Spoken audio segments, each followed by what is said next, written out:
kita telah terlepas kepada carta Liga itu tadi. Rekod kita pun Liga Portugal. Ini adalah liganya, liga yang kita peroleh tadi. Tim top scorer Lionel Messi sebanyak 52 gol. Top assister David Beckham 17 gol.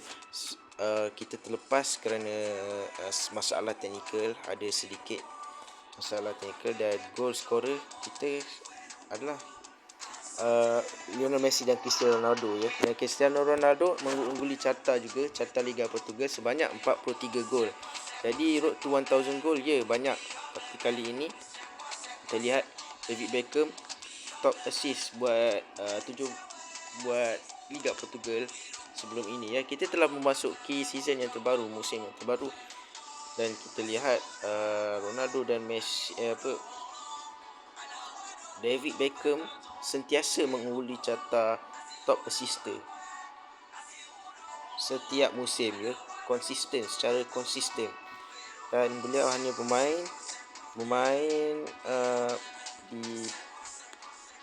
di kawasan, di position midfielder saja ya.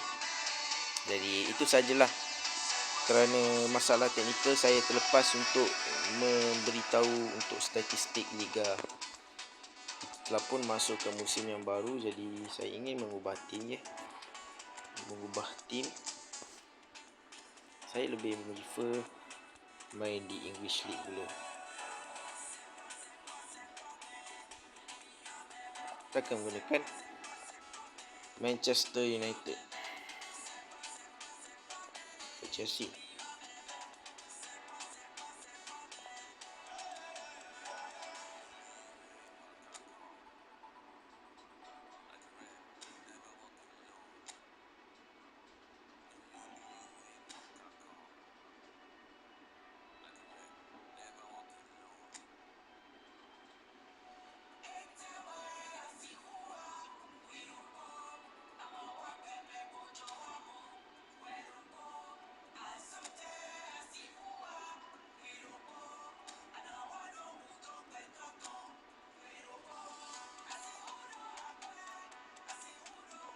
Kita akan menggunakan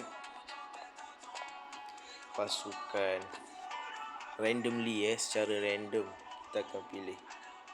Jadi itu dia pasukan yang kita pilih. Fortuna Sittard, NFC Breda Okey, itu saja. Sekian, terima kasih.